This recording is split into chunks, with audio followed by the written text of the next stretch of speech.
우리 옆분들에게 좀 먼저 인사하겠습니다. 하나님의 은혜입니다. 네, 하나님의 은혜입니다. 무엇이 하나님의 은혜일까요? 여러분, 일주일 살면서 정말로 하나님의 은혜입니다라는 고백을 몇 번이나 해보셨습니까? 많은 분들이 일주일을 살아가면서 하나님의 은혜입니다, 하나님의 도우심입니다 라는 고백을 한 번도 하지 않고 지나가는 경우가 많습니다. 한번 세워볼까요? 여러분들 스스로 한번 세워보세요. 여러분 일주일 동안 살아가면서 나는 하나님의 은혜입니다 라는 말을 몇 번 정도 고백했을까요? 5번 이상 했다. 없으세요? 안 드시는 거죠? 나는 한 번도 한 적이 없다. 한 분 용감하게 드셨고. 그런데 이게 우리의 현 주소입니다. 저희가 예수님을 믿고 예수님을 따르고 예수님과 함께 한다고 하지만 우리의 삶을 뒤돌아보면 주님과는 별로 관계없는 나만의 세상을 살아갈 때가 참 많이 있죠. 저는 우리 낙원교회 성도님들 한 분 한 분이 주님과 관계하고 주님과 동행하며 주님의 은혜를 날마다 느끼며 살아가는 한 사람 한 사람 될 수 있기를 예수님의 이름으로 축복합니다. 우리 옆분들에게 다시 한번 고백할까요? 하나님의 은혜입니다. 아멘.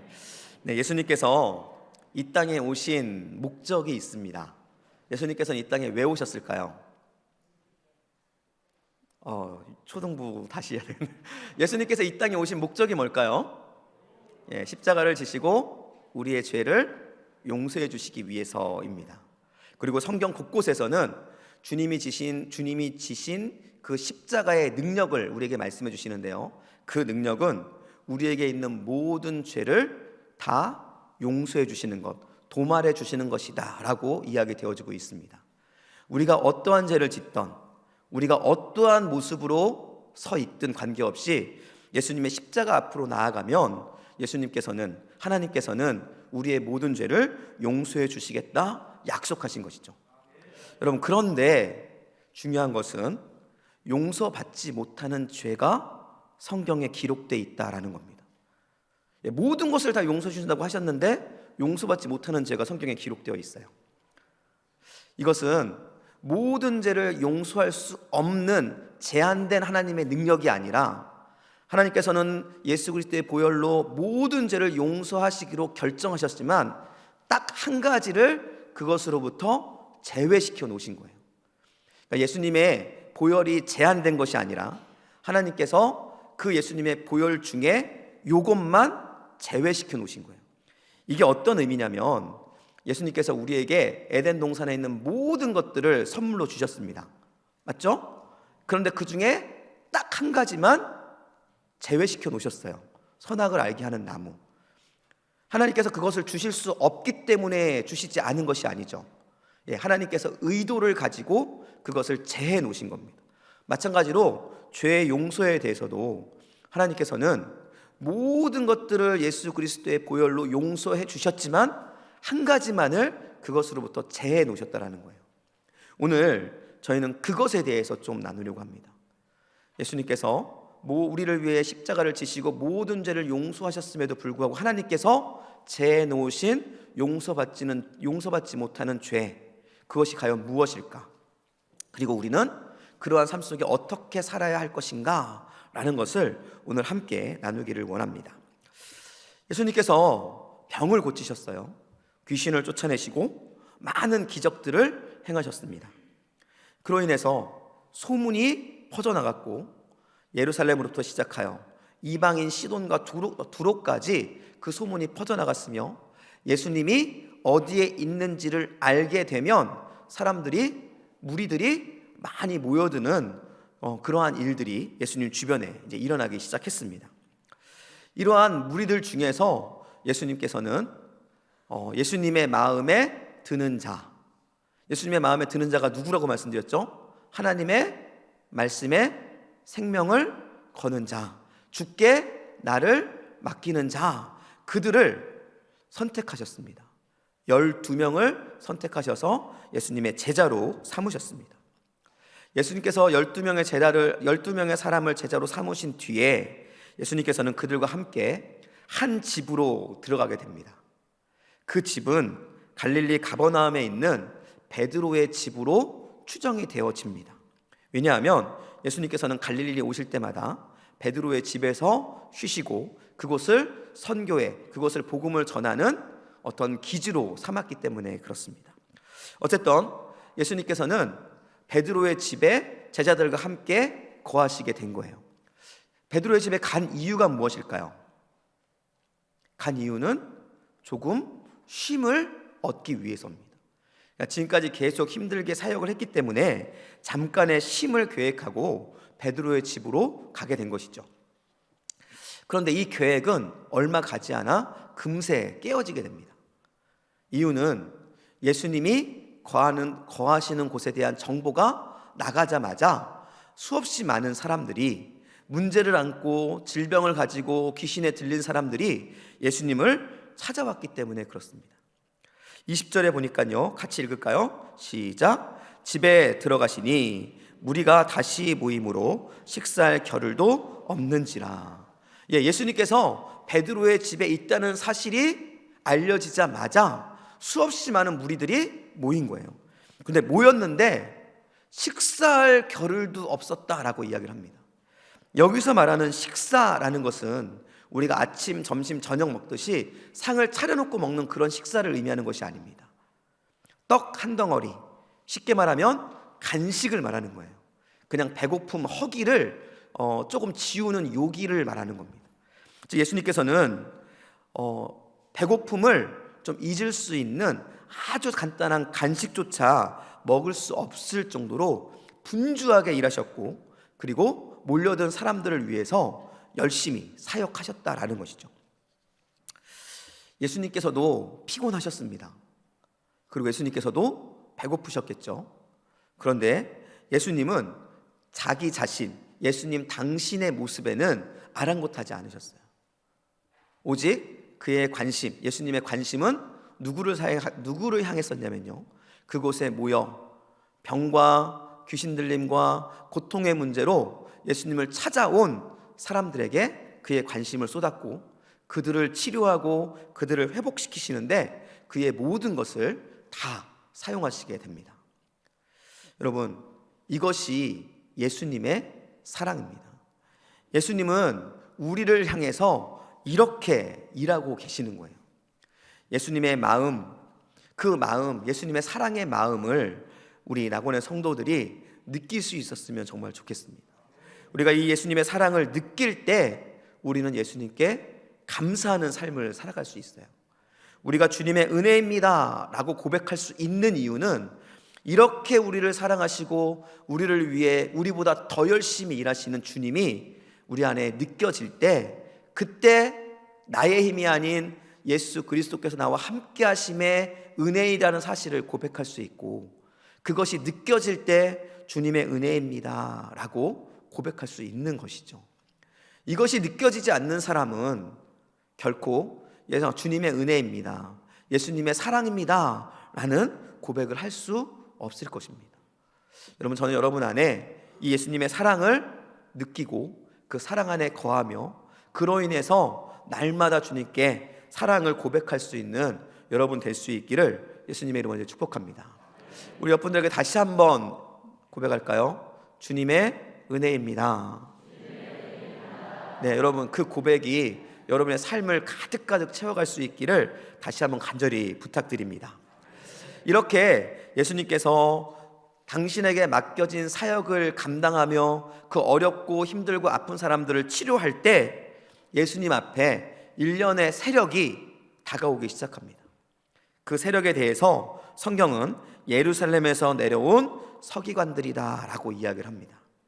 물론 이 서기관들 외에도 예수님의 가족들이 또 예수님을 찾아옵니다. 하지만 이 가족에 대해서는 다음 시간에 여러분이 나눌 것이기 때문에 이 시간에는 우리가 예수님을 찾아온 한 세력, 바로 예루살렘에서 내려온 서기관들에 대해서 좀 나누려고 합니다.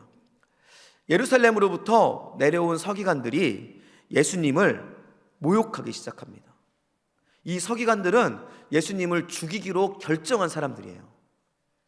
이 예수님을 죽이기로 결정한 서기관들이 멀리 예루살렘에서부터 가버나움, 갈릴리 지역까지 끝에서 끝까지 온 거예요. 멀리 온 거죠.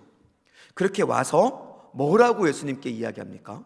우리 22절 말씀인데요, 함께 읽겠습니다.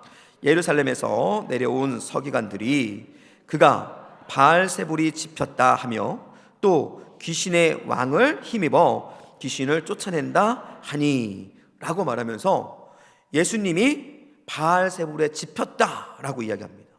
또 예수님이 귀신을 힘입어서 이런 역사를 행하고 있다라고 이야기하는 거예요. 이 말을 그냥 쉽게 말하면 이겁니다. 이 예수는 하나님의 사람이 아니라 바로 사단의 왕이다, 귀신의 왕이다 라고 말하고 있는 거예요. 그러면서 지금 예수님이 이 수없이 많은 사람들과 함께 하고 있는 이 사역, 병을 고치고 귀신을 내어 쫓고 고통과 아픔들을 치료하고 회복하는 이 모든 사역들이 누구의 사역이라고 이야기하고 있는 겁니까? 바알세불, 사탄의 왕의 사역이라고 지금 주장하면서 이야기하고 있는 거예요. 여러분, 만약 여러분이 예수님이라고 한다면 이런 소리를 들었을 때 여러분 마음이 어떠시겠어요? 어떠실 것 같으세요? 여러분이 예수님이라면 아마 정말 막 분노했을 것 같아요. 분노하고 화가 나고 예수님이 할 수 있는 저주를 할 수 있지 않았을까? 우리라면 그랬을 텐데 예수님은 결코 그렇게 하지 않으셨습니다. 그들의 질문에 대해 아주 차분하게 말씀하십니다. 아주 차분하게 그들의 외침과 그들의 질문에 대해서 답변하신 거예요. 우리 23절 말씀입니다. 함께 읽겠습니다. 예수께서 그들을 불러다가 비유로 말씀하시되 사탄이 어찌 사탄을 쫓아낼 수 있느냐. 예수님께서 그들을 부르셨습니다. 큰 소리로 말한 것도 아니고 그들을 불러서 그들에게 이야기합니다. 사탄이 어떻게 사탄을 쫓아낼 수 있겠느냐. 이 말은 정답이 정해져 있는 질문이에요. 사탄이 사탄을 쫓아낼 수 없다라는 이 대답이 정답으로 정해져 있는 질문을 예수님께서 그들에게 한 것입니다. 이 말은 예수님께서 그들에게 너희들이 한 말은 논리적이지도 않고 상식적이지도 않은 것이다 라고 그들에게 그들의 질문에 대한 문제점을 이야기해 준 것입니다. 그러면서 예수님께서는 아주 상식적인 사실을 그들에게 말씀해 주세요. 그 상식적인 사실이 24절로 26절 말씀입니다. 함께 읽겠습니다. 또 만일 나라가 스스로 분쟁하면 그 나라가 설 수 없고, 또 만일 집이 스스로 분쟁하면 그 집이 설 수 없고, 만일 사탄이 자기를 거슬러 일어나 분쟁하면 설 수 없고 망하게 된다라고 예수님께서 말씀하시는 거예요. 이 말이 무슨 말일까요? 나라에 분쟁이 일어나면 그 나라는 망한다라는 거예요. 여러분, 역사 시간에 배우셨습니다. 우리나라에서 가장 강력했던 나라들 중에, 우리 역사 중에 가장 강력했던 나라 어느 나라일까요? 고구려죠. 고구려가 우리나라에서 가장 강력했던 나라 중에 하나입니다. 근데 이 강력했던 고구려가 한순간에 정말로 너무 허무하게 망해버려요. 이유가 뭔지 아십니까? 이유는 외부의 침입에 의해서 망한 게 아니에요. 바로 내부에서 서로 싸우고 서로 다투고 서로의 세력을 키우려는 내분이 일어나서 순식간에 망해버린 것입니다. 이렇듯이 내부에서 일어나는 이 싸움을 통해서는 세워짐과 더 나아짐이 없이 무조건 망하고 깨어짐밖에는 일어날 수 없는 것이죠. 여러분의 가정에서 부부가 날마다 싸운다고 한번 생각해 볼게요. 그 가정이 어떻게 되겠습니까? 그 가정은 절대 행복할 수도 없고, 그 가정은 유지될 수 없고 깨어지는 가정이 될 수밖에 없다라는 것이죠. 이 사실은 너무나 분명해서 누구도 다른 반박을 할 수 없는 너무나 상식적인 이야기였어요. 이런 상식적인 이야기를 바탕으로 그들이 주장했던 사단으로부터 사단이 쫓겨난다는 사실을 예수님께서 반박하십니다. 26절에 만일 사탄이 자기를 거슬러 일어나 분쟁하면 설 수 없고 망하느니라. 너희가 말하는 그것이 어떻게 일어날 수 있겠느냐라고 예수님께서 다시 한번 그 서기관들에게 말씀하시는 것이죠. 그러면서 이 사실을 바탕으로 예수님께서는 예수님께서 행하시고 있는 기적, 병을 고치고 귀신을 쫓아내고 모여있는 사람들의 문제들을 해결해주고 그 사람들을 세워주는 예수님의 사역이 어디로부터 온 것인지에 대해서 명확하게 말해줍니다. 우리 27절 말씀입니다. 함께 읽겠습니다. 사람이 먼저 강한 자를 결박하지 않고는 그 강한 자의 집에 들어가서 못하리니 결박한 후에야 그 집을 강탈하리라. 이 말씀 중에 우리가 강한 자가 누군지를 좀 이해하고 읽어야 돼요. 여러분, 여기서 이 말씀 중에서 강한 자는 누구를 말할까요? 예수님이 절대 아닙니다. 여기서 강한 자로 표현되어 있는 것은 바로 사탄의 세력을 의미하는 겁니다. 사탄의 세력으로 사탄의 세력으로 인해서 일어난 질병과 고통의 문제들, 귀신이 들어간 것, 이 모든 것들을 지금 강한 세력이라고 이야기를 하고 있는 거예요. 이 강한 세력을 그렇게 이해하고 이 말씀을 읽으면 이런 내용이죠. 사탄이 강하게 너희들을 결박했지만 더 강한 하나님의 역사하심이 이 사탄의 세력을 물리쳤기 때문에 그곳에 하나님의 역사, 치료됨과 귀신이 내어 쫓임과 문제가 해결되는 역사가 일어날 수 있었던 것이다 라고 말씀하고 있는 거예요. 이 말은 조금 쉽게 말하면 지금 일어나고 있는 이 기적의 사건들이 어디로부터 온 거라는 거예요.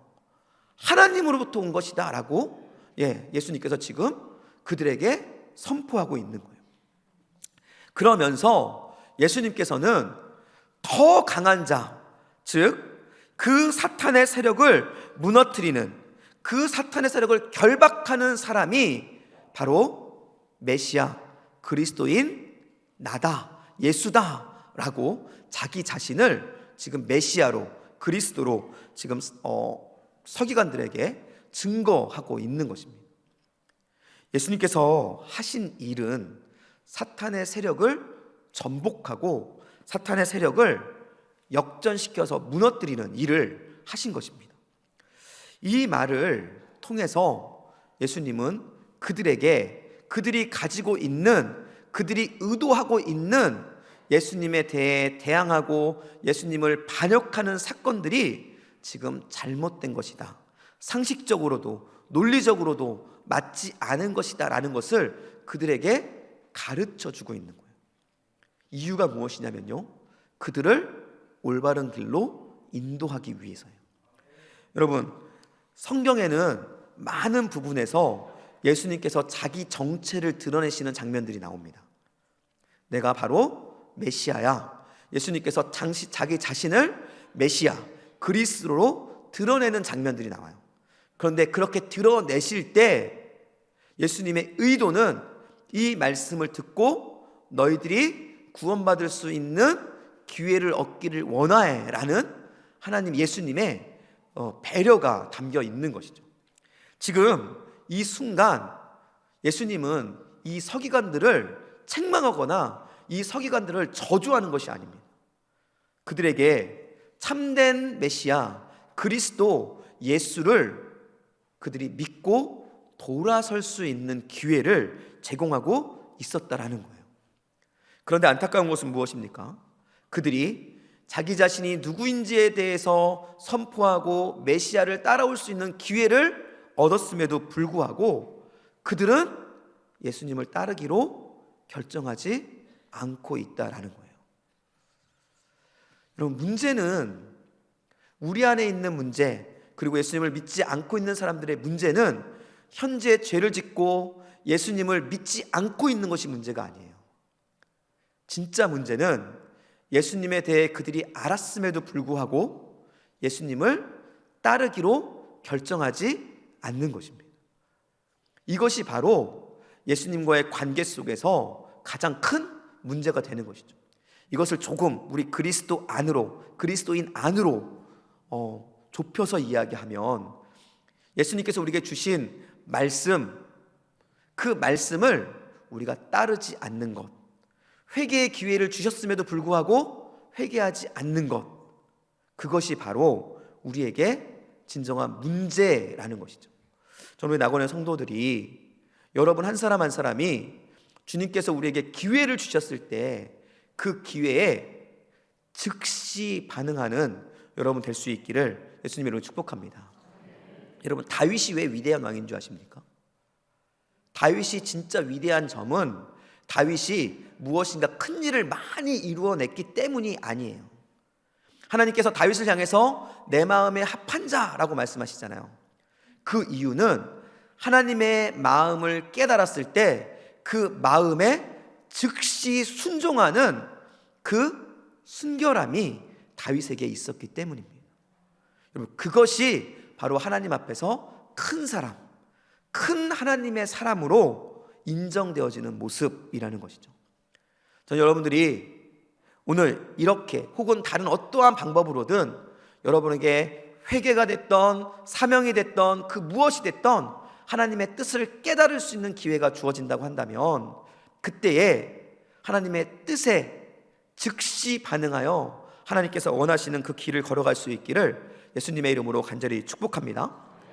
예수님께서는 이렇게 자기 자신을 밝히신 뒤에 이 서기관들에게 예수님을 따르지 않았을 때 범해지는 죄, 그 죄를 하나님께서 어떻게 다루시는지에 대한 죄의 법칙을 설명해 줍니다. 두 가지로 설명해 주시는데요, 첫 번째는 28절 말씀입니다. 우리 함께 읽겠습니다. 내가 진실로 너희에게 이르노니 사람의 모든 죄와 모든 모독하는 일은 사하심을 얻되. 먼저 예수님께서는 하나님의 마음과 죄를 대하시는 하나님의 기준, 하나님의 방법들을 말씀해 주세요. 이 예수님의 말씀을 아주 간단하게 요약하면 이것입니다. 우리 인간들이 지은 모든 죄는 하나님께서 용서하신다라는 거예요. 우리가 예수님의 보혈 안으로 들어가면 우리가 지은 모든 죄는 용서받을 수 있다. 우리가 오늘 설교의 초반부에서 말씀드렸던 것처럼 바로 죄의 용서는 온전한 모든 것을 포함한다라는 말씀을 해주고 계시는 겁니다. 예수님께서 오신 목적이 그것이기 때문에 그래요. 예수님이 이 땅에 오셔서 십자가를 지신 목적, 바로 저와 여러분, 이 땅에 있는 모든 죄악들을 도말하시기 위한 목적이었다는 것이죠. 그렇기 때문에 예수님께서는 여러분, 죄를 용서하시는 것에 대해 정말 매우 기뻐하십니다. 여러분들이 누군가의 죄를 용서해 주시는 것에 대해 하나님께서는 너무 기뻐하세요. 우리 주기도문에 보면은 어떤 말씀이 있죠? 내가 누군가의 죄를 용서해 준 것 같이 우리의 죄를 용서해 주십시오. 이게 무슨 말일까요? 하나님의 기뻐하심은 내가 누군가를 용서해 주는 겁니다. 이만큼 하나님께서는 용서하는 것을, 죄를 용서하고 서로 용서하는 것을 기뻐하시는 분이세요. 그래서 예수님께서는 마태복음 18장 22절에 제자들에게 이렇게 말씀하십니다. 예수께서 이르시되 내게 이르노니 7번뿐 아니라 7번을 70번까지라도 할지니라. 용서를 하는데 7번을 70번씩이라도 용서해라 라고 말씀하고 있는 거예요. 여러분, 이것을 490번 용서해라 라고 들으시면 안 돼요. 490번도 큰 수이지만 여러분, 7은 하나님께서 말씀하시는 성경에서는 완전수라고 이야기합니다. 그래서 이 7번씩 7번을 70번씩이라는 말은 온전하게 항상 영원토록 용서해라 라고 하시는 하나님의 명령인 것입니다. 하나님께서는 이만큼 용서를 기뻐하셔요. 사도 바울을 한번 생각해 볼게요. 사도 바울은 정말 악한 사람이었습니다. 예수님을 저주하고 예수님을 비방했고 예수님을 믿는 사람을 죽이기까지, 죽이면서도 죽이는 것이 죄인 줄 인식하지 못할 정도로 악한 사람이었어요. 그럼에도 불구하고 하나님께서는 바울을 용서하시죠. 그리고 그를 택해서 이방인을 위한 사도, 하나님의 사람으로 사용하신 것입니다. 이만큼 하나님께서는 죄를 용서하시는 것을 기뻐하시는 것이죠.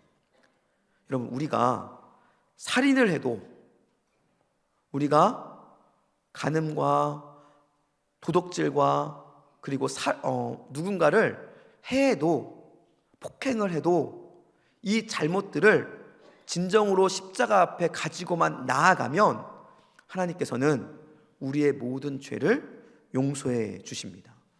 여러분, 이 사실을 신뢰하시길 예수님을 축복합니다. 우리가 어떤 죄가 있더라도 우리가 담대하게 예수님께 나아갈 수 있는 이유는 바로 예수님께서 십자가의 공로로 우리의 죄를 모두 용서해 주기로 결정하셨고, 이 죄를 용서해 주는 일을 기뻐하시기 때문에 그래요. 우리는 그것 때문에 예수님께 나아갈 수 있는 것이죠. 이 은혜를 누리심으로 정말로 기쁨과 감사의 신앙생활을 할 수 있기를 예수님의 이름으로 이제 축복합니다. 여러분, 죄에 눌리지 않기를 바랍니다. 왜냐하면 예수님께서 우리의 죄를 용서해 줬기 때문에 그래요. 여러분, 죄에서 자유롭게 감사함으로 하나님께 나가는 그 기쁨, 자유함, 그런 은혜, 그런 신앙생활이 우리 안에 펼쳐졌으면 정말 좋겠습니다. 그런데 이 죄의 용서에 대한 또 다른 하나님의 방법을 말씀하세요. 29절 말씀입니다. 함께 읽겠습니다. 누구든지 성령을 모독하는 자는 영원히 사하심을 얻지 못하고 영원한 죄가 되느니라 하시니. 놀랍게도 영원히 용서받지 못하는, 영원히 사하심을 얻지 못하는 죄가 있다라고 오늘 본문이 지금 이야기하고 있는 거예요. 좀 전에는 다 용서하신다면서요. 그 제가 오늘 말씀 서두에 말씀드렸잖아요. 하나님께서 다 용서할 수 있지만 이것은 용서하는 것으로부터 제외해 놓으신 거예요. 능력의 한계가 아니라 그냥 하나님께서 그 예수님의 용서하심에 대한 범위를, 얘를 제해 놓으신 거죠.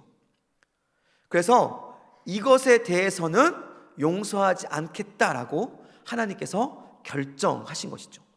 그것이 무엇일까? 하나님께서 용서하지 않기로 마음먹은 죄는 과연 무엇일까? 우리 중요하기 때문에 29절 말씀을 다시 한번 읽겠습니다. 같이 읽습니다.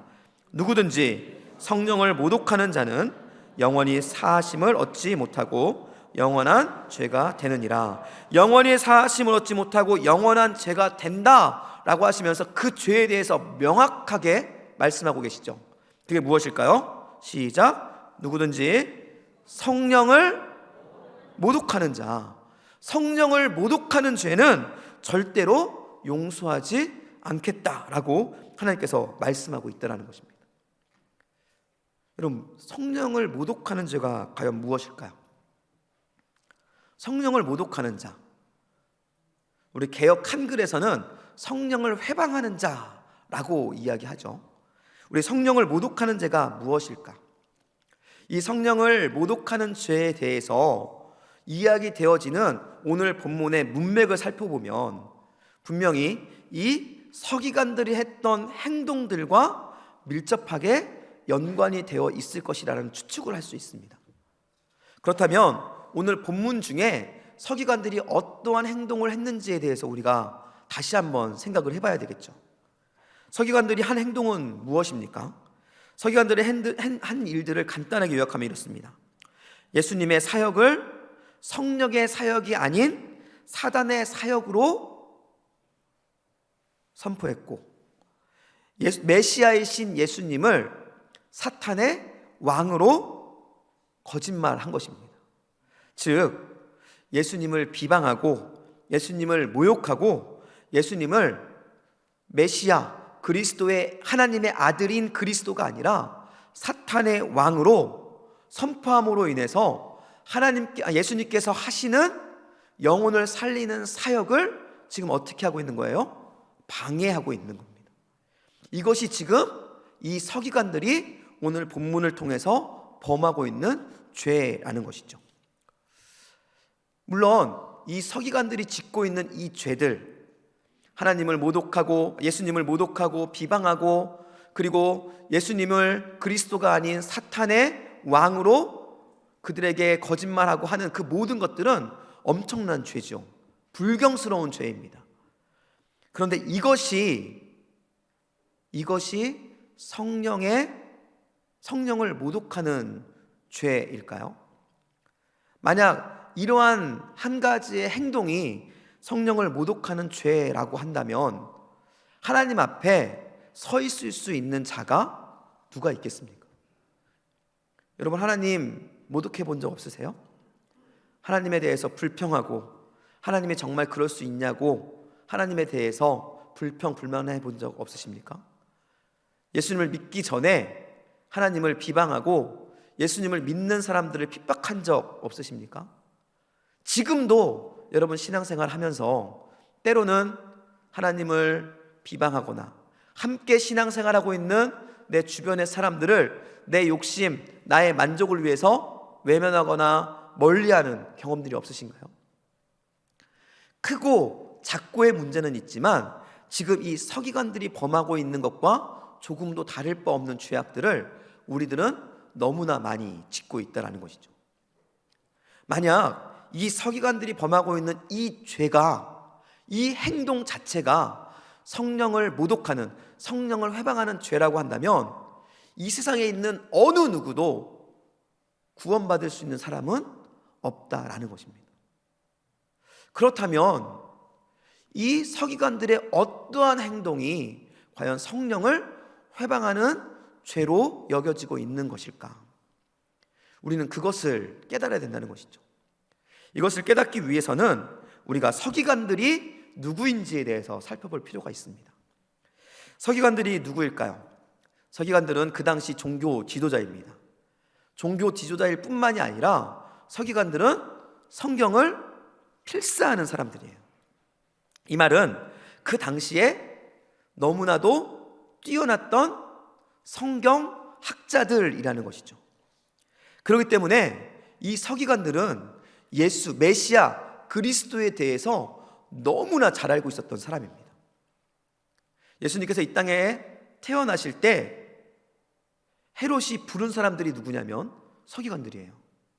예수님이 어디에서 태어나실지, 예수님께서 태어나시는 시기는 언제일지, 이 모든 것들을 꿰고 있었던 사람들이 바로 이 서기관들이라는 것이죠. 그렇기 때문에 이 서기관들은 하나님께서 죽은 자를 살리시고 병자를 고치시고 기적으로 홍해를 갈르시고 했던 하나님의 역사, 그리고 그 역사를 통해서 그리스도 메시아를 이 땅에 보내신다는 사실을 이미 너무나 잘 알고 있었던 사람들입니다. 뿐만 아니라 예수님께서 이 땅에 오셨던 행했던 일, 물로 포도주를 만드셨고 베드로의 장모, 중풍병자, 나병 환자, 그리고 한쪽 손 마른 자들을 치료하시는 사건들을 통해서, 또 귀신을 내어 쫓는 사건들을 통해서 지금 이 기적을 행하고 있는 사람이 누구인지를 분명하게 알고 있었던 사람들이라는 거예요. 예수님의 말씀을 들었습니다. 그 예수님의 말씀을 들을 때 그 예수님의 말씀이 그들이 알고 있는 선지자들의 말씀과 너무나도 일치하고 있다는 사실을 그들은 너무나 잘 알고 있었다는 거예요. 서기관들이 가지고 있는 성경 지식과 예수님이 행했던 그 기적을 경험한 서기관들의 그 모습을 통해서 우리가 분명하게 알 수 있는 것은 지금 이 놀라운 기적을 행하고 있는 이 사람, 이 사람이 하나님께서 보내신 메시아라는 사실, 그것을 분명하고 명확하게 알고 있었던 사람들이 바로 서기관들이었다라는 거예요. 그렇게 하나님에 대해서, 메시아에 대해서 명확하게 알고 있었던 그들이 지금 어떤 행동을 하고 있냐면요, 예루살렘으로부터 갈릴리까지 그 먼 거리를 와서 예수님 면전에서 수없이 많은 사람들이 모여있는 장소에서 예수님을 향해서 이야기하고 있는 겁니다.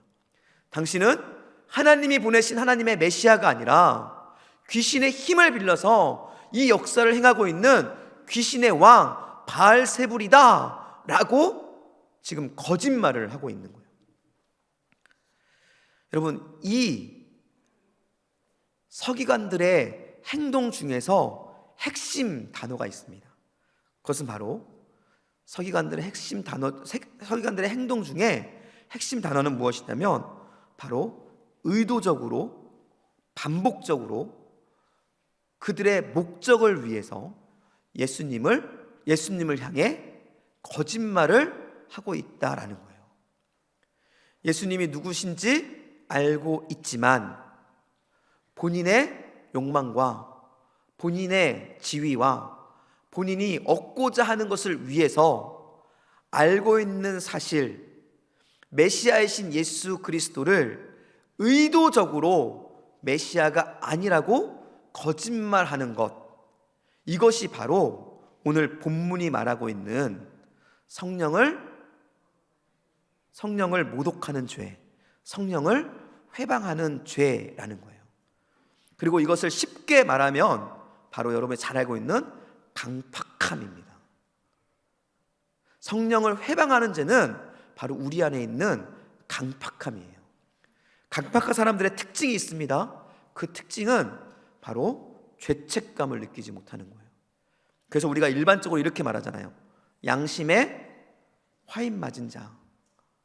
여러분, 양심에 화인 맞은 것, 이게 바로 오늘 본문이 말하고 있는 성령을 모독하는 죄라는 것입니다. 그 사람들은 하나님께서 용서받을 수 없는 죄로 구분해 놓지 않더라도 그들은 용서받을 수 없는 사람들이에요. 왜냐하면 그들의 죄가 무엇인지를 알지 못하기 때문에 그래요. 그들의 죄가 무엇인지 안다 할지라도 그 죄를 인정하지 않기 때문이라는 것입니다. 여러분, 그런데 문제가 무엇이냐면요, 문제가 지금 이 시대가 그러한 시대로 변화되어지고 있다라는 거예요. 이 시대가 지금 불신의 시대가 되어지고 있고요, 그리고 수없이 많은 지금 이 예수님 당시의 서기관들의 거짓말이 이 땅을 가득 채워가고 있다라는 것입니다. 전에는 잘 느끼지 못했는데요, 최근에 여러분 드라마를 보시거나 영화를 보시거나 문화 콘텐츠를 보시면 정말로 악한 사람은 기독교인이라는 공식이 지금 성립되고 있습니다. 정말로 위험한 발상이고 너무나 위험하고 가슴 아픈 프레임이에요. 그런데 지금 이러한 일들이 너무나 자연스럽게 이 나라를 뒤덮고 있다는 것입니다. 서기관들, 예수님이 누구인지 알면서도 예수님이 아니라고 거짓말하고 그리고 그것들을 왜곡하는 그 서기관들이 이제는 이 나라를 점점 채워가고 있다는 것이죠. 여러분 주변에도 이러한 속임수들이 얼마나 많이 있는지 모릅니다. 여러분, 우리가 깨어있지 않으면 우리는 이 속임수에 넘어갈 수밖에 없다는 거예요. 나는 결코 그런 일을 당하지 않을 것이다 라고 자신하십니까? 여러분, 예수님의 제자 중에도 이 속임수에 넘어간 사람이 있어요. 예수님께서 원하시는 자, 예수님께서 예수님의 말씀에 생명을 걸 것이라고 생각해서 선택한 예수님의 제자 중에서도 여러분 잘 기억하시는 가룟 유다라는 사람이 있습니다. 세상의 것을 취하기 위해 예수 그리스도를 세상에 팔아버린 바로 그 제자죠. 예수님의 제자 중에서도 이 세상의 속임수에 넘어가서 예수님을 팔아버린 사람이 있었다라는 것입니다. 우리가 안전할까요? 아닙니다. 우리도 깨어있지 않으면, 우리도 하나님의 말씀에 온전히 서 있지 않으면, 우리도 나도 모르는 사이에 너무나 은밀하게 다가온 이 서기관들의 속임수에 넘어갈 수 있다라는 것입니다. 더 두려운 것은 우리 다음 세대, 여러분들의 자녀들이 살아갈 세상은 더 심각하다는 거예요. 이러한 시대를 살아가면서 우리는 어떻게 살아가야 하겠습니까? 결코 용서받지 못하는 이 성령을 모독하는, 성령을 해방하는 죄 가운데서 자유롭기 위해서 우리는 어떻게 살아가야 하냐는 것이죠. 여러분, 은혜를 사모하십시오. 그리고 은사도 사모하십시오. 여러분 안에 정말로 눈물과 하나님을 향한 그 열정과 열망과 그것들이 가득하시기를 예수님의 이름으로 축복합니다. 그런데 그런 것 이전에 여러분에게 반드시 있어야 될 한 가지가 있습니다. 이것이 없으면 우리는 잘못된 길로 갈 수 있는 가능성을 우리 안에 내재시켜 놓는 거예요. 그것이 무엇이냐면 하나님의 말씀을 우리 안에 채워가는 거예요. 여러분, 하나님의 말씀이 없는 은혜는 시한폭탄과 같습니다. 우리 이단의 교주들인 사람들 중에 많은 사람들이 얼마나 큰 기적들을 행하는지 아시죠? 실제로 물론 나중에는 쇼가 되지만 실제로 초창기에는 그들에게서 놀라운 기적들이 일어납니다. 하나님께서 그들에게 은혜를 주시고 기적을 베푸신 거예요. 그런데 그들이 말씀에 온전히 서 있지 않을 때 그들에게 주어진 은혜와 은사는 오히려 그들에게 독이 되어졌고 그들은 망하는 길, 하나님의 이름을 망령되게 하는, 성령을 모독하는 길을 걸어갔다라는 것이죠. 그러기에 은혜를 사모하고 은사를 사모하고 우리 안에 가슴 뛰는 하나님의 그 놀라운 역사를 우리가 경험하기를 원하지만 그보다 먼저 여러분들이 사랑하고 품어야 될 것이 있는데 그것은 바로 하나님의 말씀이라는 겁니다. 여러분, 이 말씀을 여러분 앞에 품으시기를 정말 간절히 축복합니다. 그리고 그 말씀을 통해서 여러분 영을 분별할 수 있는 힘을 키워 가셔야 돼요. 그럴 때 속임수가 넘쳐나고 죄악이 넘쳐나는 이 세상 가운데 하나님께서 기뻐하시는 사람으로 우리가 살아갈 수 있다라는 것입니다. 그리고 우리가 그러한 삶을 살아갈 때 우리 자녀들에게도 올바른 삶이 무엇인지를 가르칠 수 있고 그들을 올바른 삶으로 이끌어갈 수 있게 되는 것이죠. 저는 우리 낙원교회 안에 이러한 일들이 일어날 수 있었으면 좋겠습니다. 기도 열심히 하고 은혜 가운데 찬양이 뜨겁고 반드시 이것들을 지켜가야 합니다. 그러나 이것과 함께 여러분 말씀, 하나님의 말씀, 그 말씀을 날마다 묵상하고 가슴에 새기면서 그 말씀에 합당한 삶을 살아가는 저와 여러분 될 수 있기를 예수님의 이름으로 아주 축복합니다. 이러한 삶을 살아갈 때 우리는 끝까지 주님이 오시는 그날까지 온전한 주님의 제자로 살아갈 수 있을 것입니다. 이러한 놀라운 은혜가 저 여러분에게 충만하길 예수님의 이름으로 간절히 축복합니다.